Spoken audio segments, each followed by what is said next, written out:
আব্বু অসুস্থ হওয়ার পর থেকেই মানে মোটামুটি বলা চলে যে আমার আম্মু একটু মানে বদলে যাওয়া শুরু করে। এটা কি বাবা অসুস্থ হয়ে যাওয়ার পরে হ্যাঁ। ফার্স্ট টাইম আপনারা নোটিস করলেন? আপনার বড় বোনের সাথে আপনার বয়সের ডিফারেন্স কত?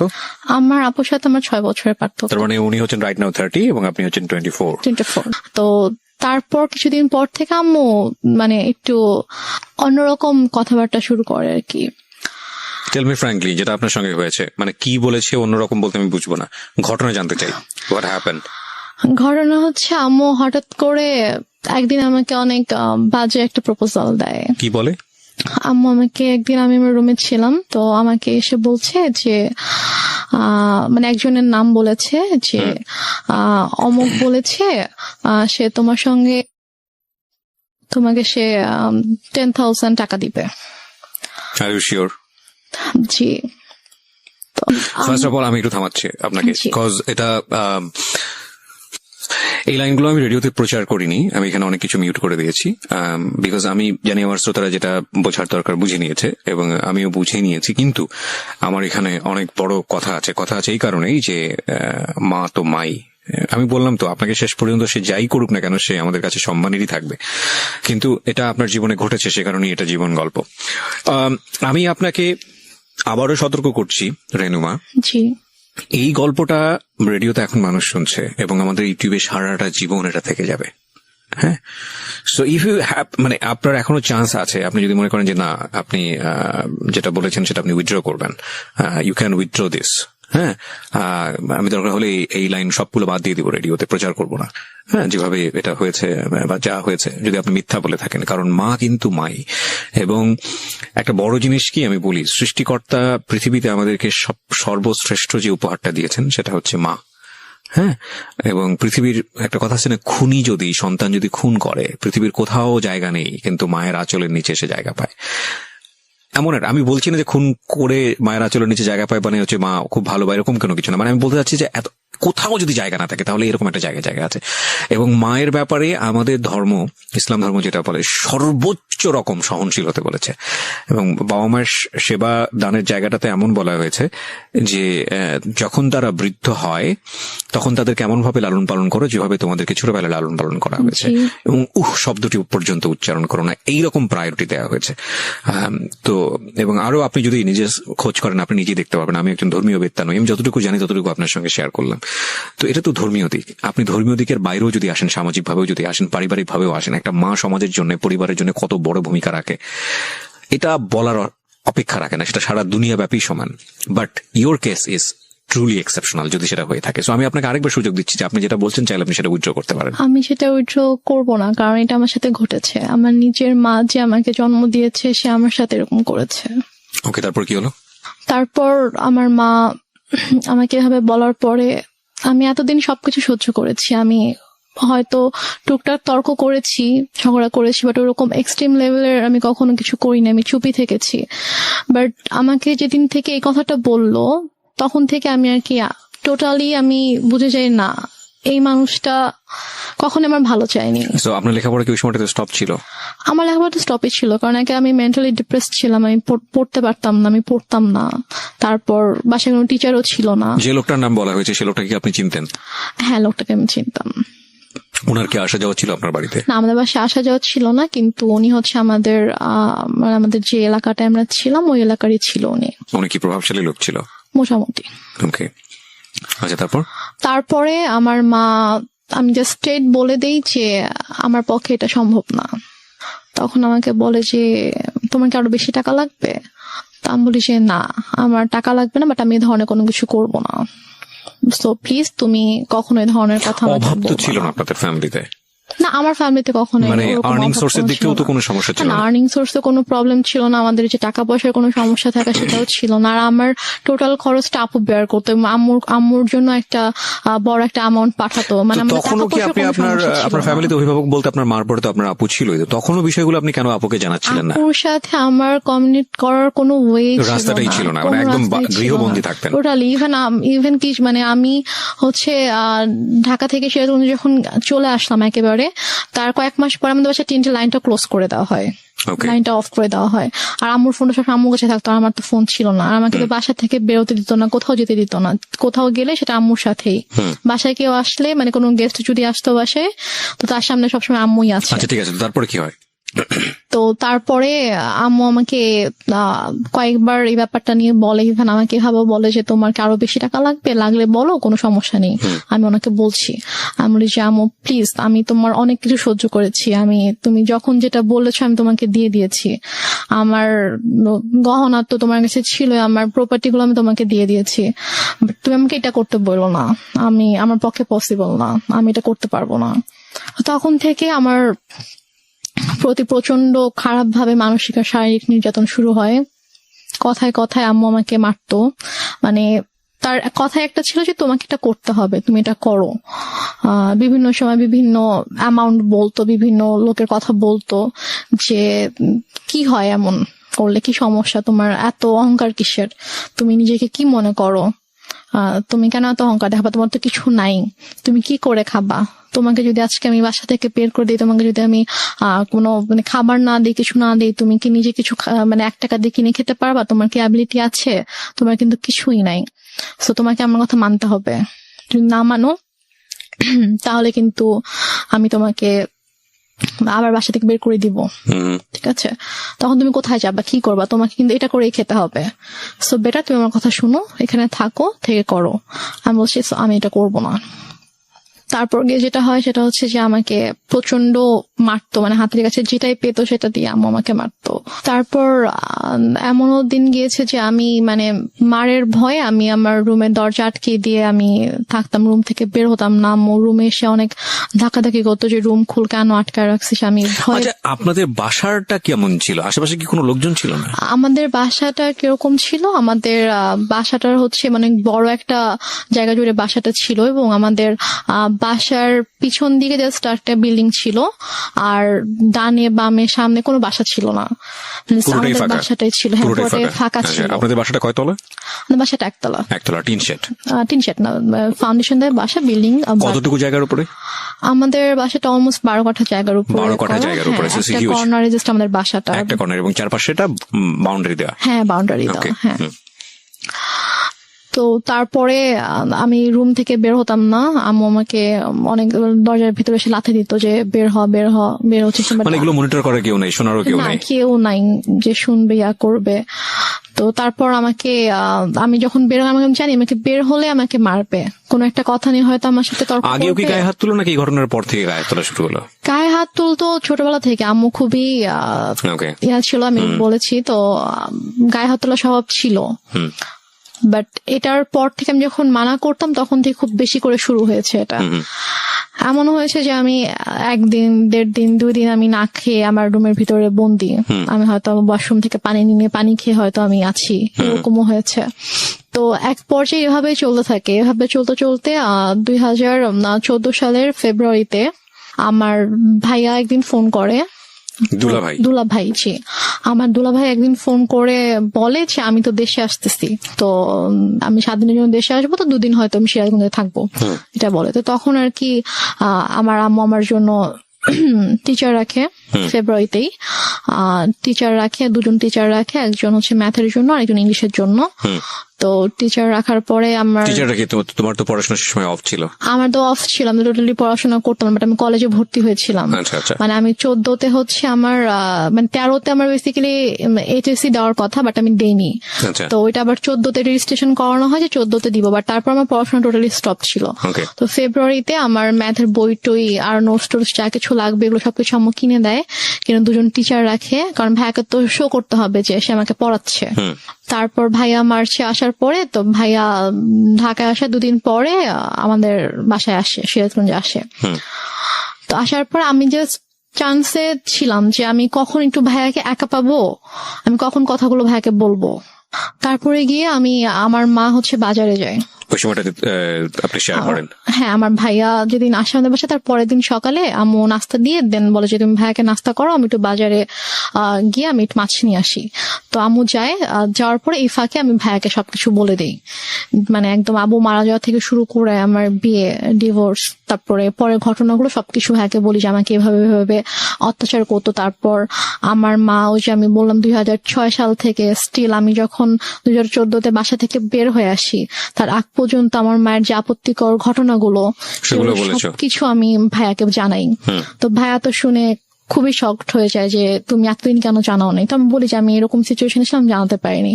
তো ভাইয়া তখন বলে ঠিক আছে, কোনো সমস্যা নেই, আমি ঢাকা যাচ্ছি, আমি ঢাকা যাওয়ার পরে তুমি জাস্ট চুপ থাকো, তুমি মানে বুঝতে দিও না যে তো আমি জানি, মানে তোমাকে মেরে ফেলবে, তোমার ক্ষতি করবে, তুমি জাস্ট বুঝতে দিও না যে আমি সবকিছু তুমি আমাকে বলেছো। ও ভাইয়া আসার আগে আবার আম্মু আমাকে বলে যে যদি কিছু কোনোভাবে জানাস তাহলে কিন্তু তোর খবর আছে, মানে আমাকে হুমকি দেয় যে কিছু জানলেই কিন্তু তোর খবর আছে। তো আমি তারপর তো আমি বলি। তো ভাইয়া ঢাকায় যাওয়ার পরে তো ভাইয়া কয়েকদিন পরে কানাডায় চলে যায়। তো যাওয়ার পরে আপুকে বলে ভাইয়া গিয়ে যে ওর সাথে এরকম এরকম করেছে আম্মা। তো আপু টয়লেট করতে পারে না, আপু কি করে, আপু আম্মুকে ফোন দিয়ে ফেলে, ফোন দিয়ে বলে যে তুমি কেন আমার বোনের সাথে এগুলো করেছো, তোমার কিসের অভাব ছিল, তোমার টাকা লাগবে তুমি বলতা, আরো টাকা লাগবে বললাম, তোমাকে টাকা দিতাম, তো তুমি কেন আমার বোনকে এ ধরনের কথা বলেছো কেন? And finally the situation outbursting, going to be outbursted. আমি আসলে ছোট্ট একটা বিরতির পর ফিরে এসে আপনাদেরকে দেখাবো বা শোনাবো ইনফ্যাক্ট যে এই মেয়েটি এখন কোথায় দাঁড়িয়ে আছে বা কি হচ্ছে ওর লাইফে। আমরা এখানে একটা বিরতি নিতে চাই প্রিয় শ্রোতা। আপনারা শুনছেন মিস্টার ম্যাঙ্গো ক্যান্ডি প্রেজেন্স জীবন গল্প। আজকের এই গল্পটি বিশ্বাস না করাটাই ভালো। আমিও বিশ্বাস করতে পারছি না আমার জায়গাটা থেকে, এবং সবকিছু বিশ্বাস করতে হবে এমন কোনো কথাও নেই, কারণ কিছু কিছু বিশ্বাস সামনে আসলে এমন অবস্থা তৈরি করে দেয় যেটা আসলে নিজেকে অস্বস্তির মধ্যে ফেলে দেয়। কি বলবো বলুন, পৃথিবীতে এখন সবকিছুই সম্ভব। এবং এই যে আপনারা যারা ফেসবুকে আছেন, এখন তার ফেসবুকে নাই এমন লোক খুঁজে পাওয়া খুব মুশকিল। কিছুদিন আগে এরকম একটা ভিডিও দেখলাম, কলকাতার ভারতের একটা ভিডিও, যে ছেলে বাবাকে পেটাচ্ছে, এবং সেটার পেছনে আপনি দেখেছেন কিনা জানি না, আপনি তো ফেসবুকে আছেন, সেটা হচ্ছে যে বাবাকে বোধহয় তার ওয়াইফকে মানে তার একটু মিষ্টি খাইয়ে দিয়েছিল, এবং মা হচ্ছে সুগারের পেশেন্ট বা কোনো একটা কিছু, এবং সেটার জন্য সে পেটাচ্ছে তাকে। ওই ভিডিওটা ভাইরাল হওয়ার পর তাকে পুলিশ অ্যারেস্ট করে। এবং ইন্টারেস্টিং ফ্যাক্ট হচ্ছে হলো সেই বাবাই কোর্টে গিয়ে বলেছে যে আমার ছেলে একটা, তাকে যদি না ছেড়ে দেওয়া হয় আমি সুইসাইড করব, এবং কোর্ট বাধ্য হয়ে তাকে ছেড়ে দিয়েছে।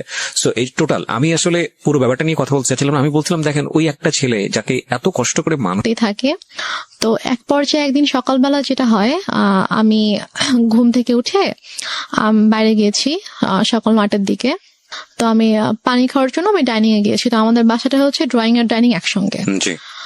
তো ড্রয়িং রুম দিয়ে আর কি ডাইনিং এ ঢুকতে হয় আমার বেডরুম থেকে বের হয়ে। তো আমি গিয়েছি, তো দেখি যে একজন লোক বসে আছে আমার ড্রয়িং রুমে।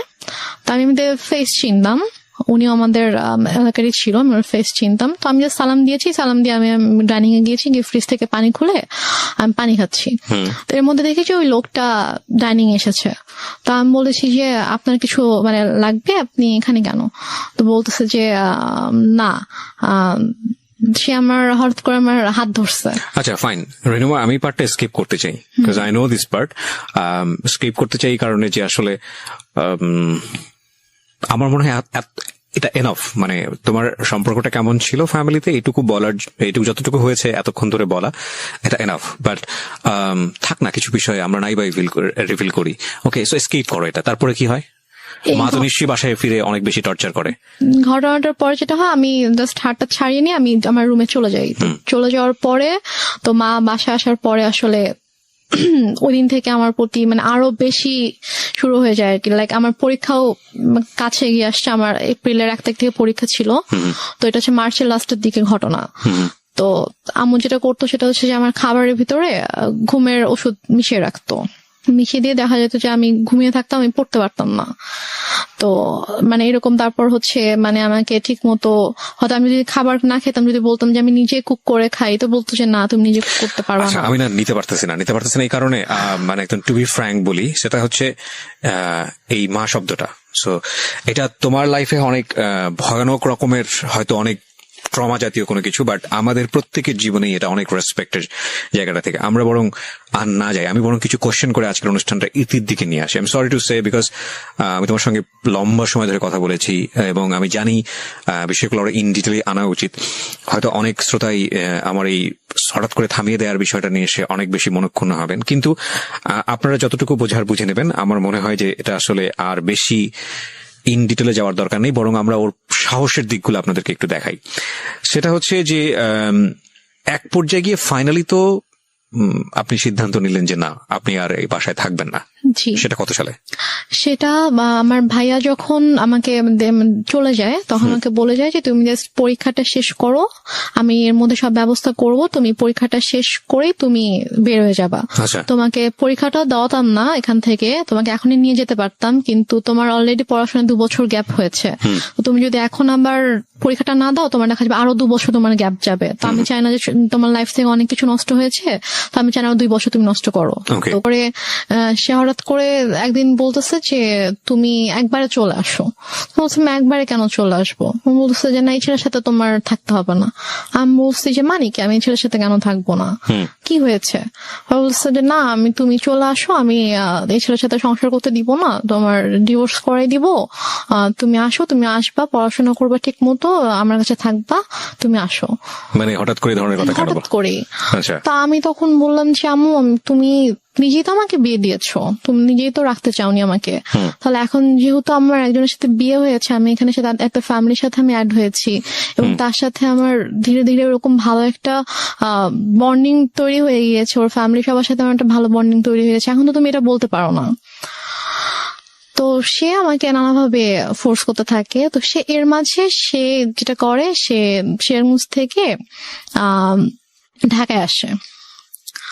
তো ঢাকায় এসে সে আমার শ্বশুর বাড়িতে অনেক হাঙ্গামা ক্রিয়েট করে ফেলে। লাইক সে এসে চিল্লাচিল্লি করতেছে যে আমার মেয়েকে আমি নিয়ে যাব, তোমরা কেন আটকায় রাখছো, তোমরা আমার মেয়ের ব্রেন ওয়াশ করছো, আমার মেয়েকে নিয়ে যেতে দাও, আমার ছোট মেয়ে, বাচ্চা মেয়ে, আমি ওকে তোমাদের কাছে রাখবো না, এগুলো বলতে থাকে। আমি তো যাব না, আমাকে অনেক ফোর্স করতে থাকে, তুই চল, আমার হাত ধরে টেনে বাসা থেকেও বের করে নিয়ে যায়, দরজা খুলে আমাকে বাইরেও বের করে নিয়ে যায় যে তুই চল, তোকে আমি এখানে থাকতে দিব না। তারপর গিয়ে আমার শাশুড়ি, তারপর আমার যা, ওরা গিয়ে আর কি আমাকে নিয়ে আসে যে আন্টি এরকম করেন না, বসেন শান্তভাবে আমরা কথা বলি। তো সে কোনোভাবে শান্ত হয় না, সে জাস্ট একটাই কথা, আমার মেয়েকে আমি রাখবো না। তারপর সে বলে যে আমরা তো ওকে যেতে দিব না। তো সে অনেক তর্কাতর্কির পরে সে রাগ করে বাসা থেকে বের হয়ে যায়। বেরোর সময় বলে যায় যে এনি হাও আমি আমার মেয়েকে নিয়ে যাব। দেখো, একটা কথা বলি রেহনুমা, আমি তুমি করে বলে ফেললাম কারণ তুমি আমার বয়সে অনেক জুনিয়র হবা। একটা যেটা হচ্ছে যে গল্প না বিশ্বাস করার জন্য একটা মজবুত ভিত্তির প্রয়োজন হয়। একটা হচ্ছে যে তোমার মা নিজেই ইন্সপায়ার হয়ে বিয়ে দিচ্ছে। বিয়ের কয় মাসের পরের এই ঘটনা? বিয়ের হচ্ছে 3 মাস পর। বিয়ের 3 মাসের মধ্যে এমন কি ঘটলো যে সেখান থেকে আবার তোমাকে নিয়ে আসতে চাচ্ছে? আমি গল্পটা তো বিশ্বাস করতে হবে সামহাও। এটা ভাই আমি কথা বলতে থাকলে আপনি যখন আমার পুরো গল্পটা শুনবেন তখন আমি হয়তো বুঝতে পারবো। শেষ পর্যন্ত যখন আপনি শুনবেন তখন আপনি বুঝতে পারবেন যে প্রথম থেকে শেষ পর্যন্ত, আমার বাবার মৃত্যু থেকে একদম আমার শেষ পর্যন্ত, আজকের দিন পর্যন্ত কি ঘটেছে, কেন ঘটেছে, এটা আপনি নিজেই বুঝতে পারবেন। ফাইন। সো প্রিয় শ্রোতা, আমার মনে হয় একটু ধৈর্য ধরে আপনারা শুনুন। ওকে, বল। তো তারপরে আম্মু ওখানে এসে সিনকেট করার পর আমরা সবাই আর কি মানসিকভাবে একটু আপসেট হয়ে পড়ি। তো তারপর আর কি আমার শাশুড়ি বলে যে চলো আমরা কিছুদিন ঢাকার বাইরে থেকে ঘুরে আসি। তো আমার শ্বশুর বাড়ি ছিল ফেনীতে। তো তারপর আমরা ফেনীতে যাই, আমি কখনো যাইনি বিয়ের পরে ওদের গ্রামের বাড়িতে। তো তারপর আমাকে ফেনীতে নিয়ে যায়, আমি আমার হাজব্যান্ড, শ্বশুর শাশুড়ি, আমরা সবাই যাই। তো যাওয়ার পর ওখানে মোটামুটি ছোটখাটো একটা অনুষ্ঠানের মতো করে আর কি, বউ দেখানোর জন্য। তো তারপর ওখানে আমি আমার শ্বশুর শাশুড়ির সাথে 15 দিনের মতো ছিলাম। তো এর মাঝে যেটা হয়, আম্মু ওদের সব রিলেটিভস লাইক ওর চাচা, চাচি, মামা, খালা, ফুপু, যত রিলেটিভ আছে সবার নাম্বার কিভাবে কালেক্ট করে ফেলে। কালেক্ট করে সবাইকে ফোন দিয়ে সে বলে যে শাহেদ ভালো না, ওর আমার মেয়ে, ছোট একটা বাচ্চা মেয়েকে ও বিয়ে করছে, বিয়ে করে এখন ওকে টর্চার করতেছে, ওকে মারতেছে। তারপর আমার হচ্ছে চাচা শ্বশুরের ছেলেকে ফোন দিয়ে বলে যে উনি হচ্ছে পুলিশের ডিআইজি।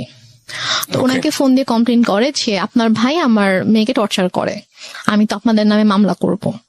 তো স্বাভাবিকভাবে সে যেহেতু আইনের একজন তো সে বলে যে আমি যতটুকু জানি আমার ভাই এরকম কিছু করার কথা না, ঠিক আছে আপনি যেহেতু আমার কাছে কমপ্লেন করেছেন আমি ব্যাপারটা দেখবো। তো উনি তারপর আমার হাজবেন্ডকে, আমার শ্বশুর শাশুড়িকে কথা বলে ওনার সাথে কথা বলে যে কি হয়েছে, তখন বলতেছে যে তুমি তো আমাদের কথা বিশ্বাস করবে না, তুমি বৌমার থেকে শুনো যে মানে আমাদের কোনো দোষ নেই অথবা আমরা কিছু করি না, ওর মাই এরকম সিন ক্রিয়েট করতেছে, ওর মা একটু অন্যরকম, ওর মাই এরকম ঝামেলা করতেছে, আমাদের তুমি ওর থেকে শুনো। তো ভাই আমার সাথে কথা বলার পর ভাইয়াকে বলি যে ভাইয়া এরকম কোনো সমস্যা নেই, শাহেদ আমার সাথে কোনো খারাপ ব্যবহার করেনি, আমাকে কখনো মারেনি, আর ওর সাথে আমার অনেক ভালো সম্পর্ক, কিন্তু আম্মু চাচ্ছে না যে আমি ওর সঙ্গে থাকি, এই জন্য আম্মু এরকম সিনক্রিয়েট গুলো করছে, আপনি কিছু মনে করেন না, জি। আমি খুবই সরি আমার মার পক্ষ থেকে। Okay. এবং ওদের ফ্যামিলি সবার কাছে আমি খুব মানে সরি বলি যে আমার জন্য আপনাদেরকে এত কিছু সহ্য করতে হচ্ছে, মানে ওদের কাছে কন্টিনিউয়াসলি সবার থেকে ফোন আসতে থাকে, ওদের সব রিলেটিভসরা ওদেরকে ফোন দেয় যে কি তোমরা নাকি বউ আটকায় রেখে বউকে পিটাচ্ছ। তো সে যেটা করে যে ওদের মানে বাসার যে থানা ছিল ওই থানায় ফোন করে, থানার ওসিকে ফোন করে, ফোন দিয়ে বলে যে অমুক মানে অ্যাড্রেস বলে যে অমুক বাসার মধ্যে আমার মেয়েকে আটকে রাখছে, আমার মেয়েকে আমার কাছে আসতে দিচ্ছে না, আমার মেয়ে অনেক কান্নাকাটি করতেছে আমাকে ফোন দিয়ে, আপনারা প্লিজ ওখানে যান, গিয়ে আমার মেয়েকে আমার কাছে পাঠিয়ে দেন। তখন ওরা বলে যে এটা তো অমুক স্যারের বাড়ি, তো স্যারের ফ্যামিলিতে তো এরকম হওয়ার কথা না, আমি আপনার কথা বিশ্বাস করতে পারছি না, ঠিক আছে আমাকে এটা দেখতে হবে। ওকে। তো উনি দেন আমার ওই যে ভাসুরকে ফোন করে, ডিআইজি যিনি ওনাকে ফোন করে বলে যে স্যার এরকম একজন ফোন দিয়েছিল, এখন আমি কি করব, আমি কি যাবো আপনাদের বাসায়? তখন বলে যে আমার বাসায় যাওয়ার কোনো দরকার নেই, উনি আমাকে ফোন দিয়েছিল, আমি কথা বলেছি, এরকম কিছু নেই, তুমি চাইলে যেতে পারো, গিয়ে আমার ভাইয়ের বউর কাছ থেকে শুনে আসতে পারো যে এরকম কিছু হয়েছে কিনা। আচ্ছা। তো সে বলে না স্যার আমি এটা দরকার মনে করছি না, তো উনি আর আসে না। তো তারপর গিয়ে তো ওই ভাইয়া যখন জানায় আমার হাজবেন্ডকে, তখন ও বলে যে অনেক হয়েছে, মান সম্মান নষ্টের একটা লিমিট থাকে, ফ্যামিলি সবার সামনে তো করেছিল, এখন এখানেও করছে, তো তুমি একটা কাজ করো, যেহেতু তুমি মা যেহেতু এত করে চাচ্ছে তুমি ওনার কাছে গিয়ে থাকো, তুমি যাও, তুমি গিয়ে তার কাছে গিয়ে একটু বোঝা বলো যে এরকম কেন করতেছে, তুমি কিছুদিন তার কাছে থাকো, থাকলে হয়তো তার ভালো লাগবে। আচ্ছা, এটা বলে সে? হ্যাঁ এটা বলে। তো বলে সে, ও ঢাকায় ছিল, আমি ফেনীতে ছিলাম, তো ঢাকা থেকে ফেনীতে আসে, এসে আমাকে ঢাকায় নিয়ে দেন একদিন পরে আমাকে সিরাজগঞ্জে দিয়ে আসে আচ্ছা আম্মুর কাছে। তো ওই যে আমি গেলাম, আমাকে আম্মু আর আসতে দেয় না, সে আমার হাজবেন্ডকে আসতে দেয় না, আমাকে বলে যে নিয়ে যাবো, 15-20 দিন ছিলাম, থাকার পর থেকে তো ওই সবাই ফোন দিচ্ছে, শাশুড়ি ফোন দিচ্ছে, শ্বশুর ফোন দিচ্ছে যে ওকে পাঠান, ওকে নিয়ে আসুক। তো তারপর গিয়ে আমি আম্মুর কাছে থাকা শুরু করলাম।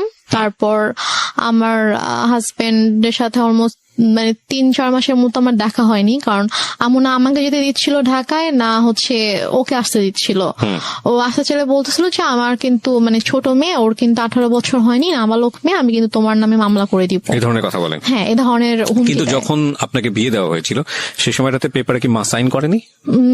না, মা সাইন করেনি। বিয়েটা কিভাবে হয়েছিল? বিয়েটা হয়েছিল হচ্ছে বাসায় কাজী এসেছিল, তো কাজী বিয়ে পড়িয়েছিল, মানে সাইনও নিয়েছিল, কাবির নামায় সাইনও নিয়েছিল, তারপর ওখানে 4 জন সাক্ষীও ছিল, কিন্তু মার সাইন ছিল কিনা অথবা করেছিল কিনা সেটা আমার ঠিক মনে নেই, তো মনে হয় না মা সাইন করেছিল।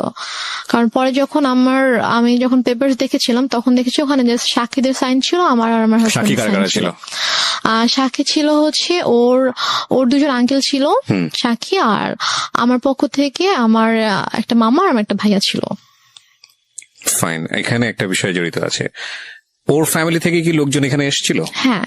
তোর ফ্যামিলির পক্ষ থেকে ওর বাবা মা কেউ সাইন করেনি পেপারে? না, ওর বাবা মা আসেনি বিয়েতে। কেন আসেনি? বাবা মা আসেনি, বাবা তখন অনেক অসুস্থ ছিল, আর ওর মা তো রাগ করেছিল জন্য ওর মা আসেনি। Renuma, this is totally unbelievable, cause অসুস্থ হলে তো বিয়েটা পিছিয়ে যাওয়ার কথা। বিয়েটা অসুস্থ ছিল বলতে উনি হচ্ছে প্যারালাইসিস ছিল, তো উনি তো চাইলেই উনি মুভ করতে পারতো না, বাট ওর মার আসার কথা, বাট ওর মাকে ওরা কোনোভাবেই কনভিন্স করতে পারেনি। ওকে ফাইন, তো ওর ভাই বোন তারপর হচ্ছে ওর আঙ্কেল আন্টিরা সবাই এসেছিল। তো ওই ফার্স্ট রিলেটিভ যে হয় তারই তো সাইন করার কথা ডকুমেন্টসে। দেনমোহর কত ছিল? দেনমোহর আমার ঠিক মনে নাই, সম্ভবত 5 লাখ ছিল। আপনার ফার্স্ট বিয়ে অথচ আপনার দেনমোহরটা মনে নাই, এটা মানুষ কিন্তু সহজভাবে নিবে না, কারণ it's a very sensitive story, that's why I am asking. এবং আপনার পক্ষ থেকে তো আপনার মার অবশ্যই সাইন থাকার কথা, যেহেতু আপনার মা ইন্সপায়ার করছে বিয়েটা দেওয়ার জন্য, সো ওনারও সাইন নাই। তার মানে লজিক্যালি যদি আমি যাই তাহলে এখানে ওনার বিয়েতে মত ছিল না, এটা প্রথম থেকেই বোঝা যাচ্ছে, যদিও আপনার কথা অনুযায়ী বিষয়টা একদম ডিফারেন্ট। ওকে, 3 মাসের মধ্যে এত বড় কি ঘটনা ঘটে গেল যে কারণে মা তাকে নিয়ে আসবে, যেটা আমি আপনি কি একটু আগে বলেছেন যে পুরো গল্পটা শুনলে হয়তো বা জিনিসটা পুরোটা বুঝতে বোঝা যাবে। পারবেন আপনি। ওকে, সো আমাদের এখানে একটা ডিলেমা তৈরি হচ্ছে প্রিয় শ্রোতা, বাট আমরা এখনই কোনো রেজাল্টে না যাই, আমরা বরং একটু সামনের দিকে যাই, দেখি লজিক্যালি মেলে কিনা। হ্যাঁ, তারপর কি হলো? তারপরে হচ্ছে আমার ওদের ফ্যামিলি থেকে সবাই আম্মুকে ফোন করতো, আম্মুকে বোঝানোর চেষ্টা করতো যে আমরা আসি সামনাসামনি কথা বলে ঠিক করার চেষ্টা করি যে দেখি ঠিক হয় কিনা, আপনি কেন এরকম করছেন। তো বাট আম্মু বলেছে আমি এই বিষয়ে কোনো কথাই বলবো না, মানে একটাই কথা ছিল তার যে আমি আমার মেয়েকে সংসার করতে দিব না, আমি আপনার ছেলের সাথে রাখবো না। ওকে, তো এদিকে আমার সাথে কথা বলতে দিত না, লাইক আমার ফোন আম্মু আমার থেকে নিয়েছিল, আমার ফোন আমার কাছে রাখতে দিত না। আমার হাজবেন্ড ফোন করতো আম্মুর ফোনে, ফোন করলে আমাকে কখনো দিত কখনো দিত না। তো আমি অনেক কান্না করতাম, আমার মন অনেক খারাপ থাকতো যে আমি ওখানে যেতে চাই। আমি আম্মুকে অনেক ইভেন আমি আম্মুর মানে পায়ে ধরেও কান্না করেছি, আম্মু তুমি কেন এরকম করছো আমাকে বলো। মানে সে আমাকে কোনো মানে কারণও বলতো না যে কেন সেরকম করছে। আমি বলছি আম্মু তুমি তো আমাকে বিয়ে দিয়েছো, এখন যখন আমি একটা জায়গায় গিয়েছি, আমার বিয়ে হয়েছে, আমি আমার হাজবেন্ডকে অনেক ভালোবাসি, আমি ওর ফ্যামিলির সাথে অনেক ভালোভাবে মিশে গিয়েছি, তো এখন কেন তুমি সবাইকে এরকম কষ্ট দিচ্ছ, আমাকে কেন তুমি কষ্ট দিচ্ছ আম্মু। যাই হোক, তারপরে গিয়ে আম্মু যেটা করলো যে ওদের সাথে অনেক কথাবার্তা যখন হলো, ও অনেক বার রিকোয়েস্ট করলো, তো বলো ঠিক আছে তুমি সিরাজগঞ্জ আসো, এসে ওর সঙ্গে দেখা করে যাও। ওকে, তো দেন আমার হাজবেন্ড অলমোস্ট 4 মাস পরে আমাদের বাসায় আসে, সিরাজগঞ্জে আসে। তো এসে সে আমার সঙ্গে দেখা করে, তো তখন আম্মুর সাথে কথা বলে। ও আর আমি দুজনে আম্মুর কাছে গিয়ে আম্মুর পায়ের কাছে বসে আম্মুকে বলি যে ও বলে যে আম্মু আপনি কেন এরকম করতেছেন, বলেন আপনি মানে আমি কি কোনো দোষ করেছি অথবা আমার কোনো ভুল হয়েছে যে আপনি কেন ওকে আমার থেকে দূরে রাখতেছেন, আপনি কেন এরকম করতেছেন। আম্মু বলে যে না আমি কোনো কথা শুনবো না, আমি তখন ভুল করছি, আমার বাচ্চা মেয়েকে বিয়ে দিচ্ছি, এখন আমি বুঝতেছি যে আমার ছোট একটা মেয়েকে এভাবে এত কম বয়সে বিয়ে দেওয়া উচিত হয়নি। এখন আমি চাই সে পড়াশোনা করবে, পড়াশোনা শেষ করবে, করে এস্টাবলিশড হবে, দেন সে চাইলে তার পছন্দ অনুযায়ী কাউকে বিয়ে করবে, কিন্তু আমি যেটা ভুল করেছি আমার সেই ভুলটা শুধরাতে হবে। সে ওর সাথে সায়দার সাথে অনেক রুড বিহেভ করে। আপনি কি করেন ওই সময়টাতে?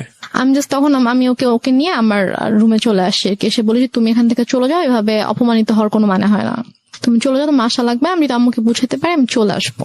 আপনাদের আর কোনো আত্মীয় স্বজন ছিল না আশেপাশে যারা আপনাদেরকে বিয়ে দিয়েছে, তারা কোনো স্টেপ নিচ্ছিল না?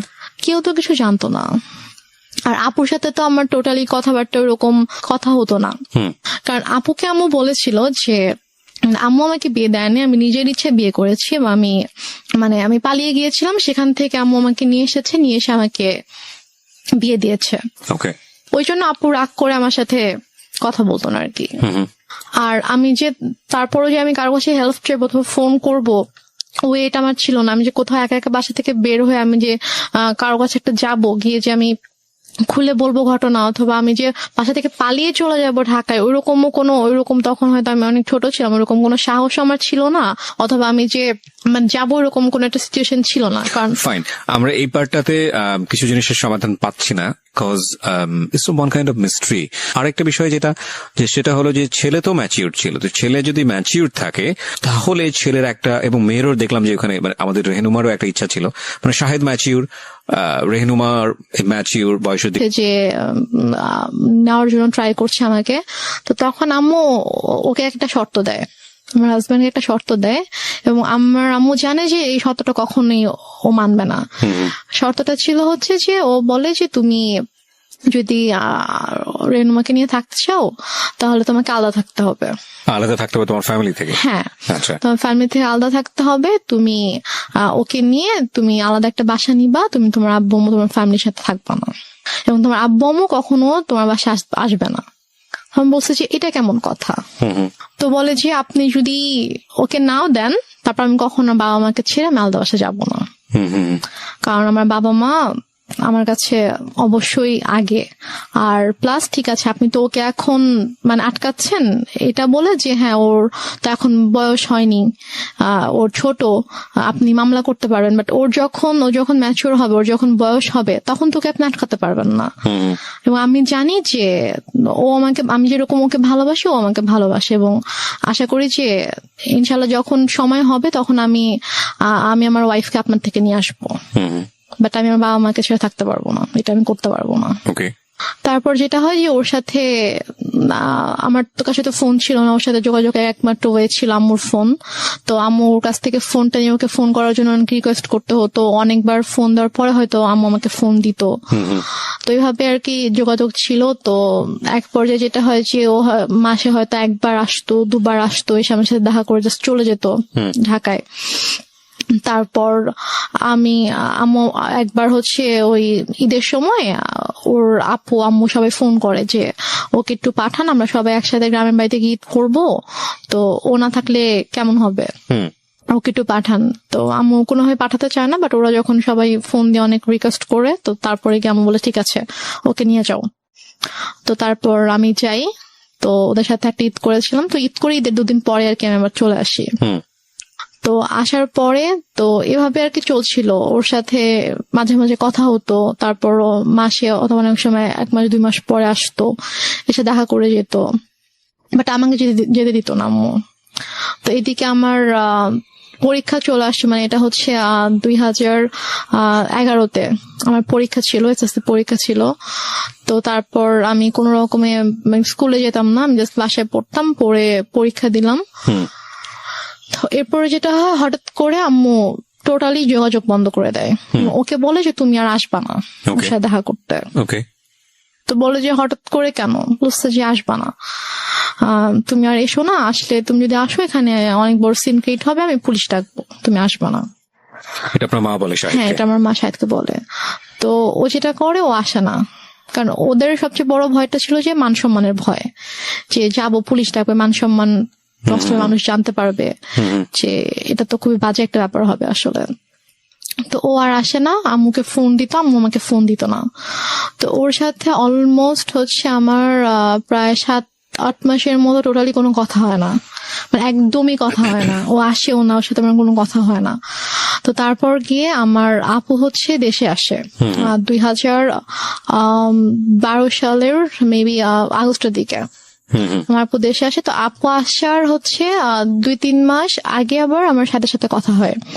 আমি আম্মুর ফোন থেকে ওর সাথে কথা বলি। তো আম্মু যখন জানতে পারে যে হচ্ছে আপু আসতেছে, তখন আর কি ওর সাথে কথা বলে যে তো ওর আপু আসতেছে, তো ওর আপু যদি আসে, মানে আপু বলছিল যে ঠিক আছে, তো যেহেতু বিয়ে করে ফেলছে, মানে আপু জানে যে আমি যেখানে আছি আমি অ্যাকচুয়ালি কিভাবে আছি আম্মুর কাছে এটা জানে না। আপুকে বলা হয়েছে যে ওর তো শ্বশুর শাশুড়ি ভালো না, ও শ্বশুর বাড়িতে থাকতে সমস্যা হয়, তো ছোট মেয়ে, এজন্য ওকে নিয়ে আসছি, ও এখানে থাকবে, পড়াশোনা করবে, তারপর গিয়ে হয়তো ঢাকায় ভর্তি হবে, আচ্ছা, এটা বলছে।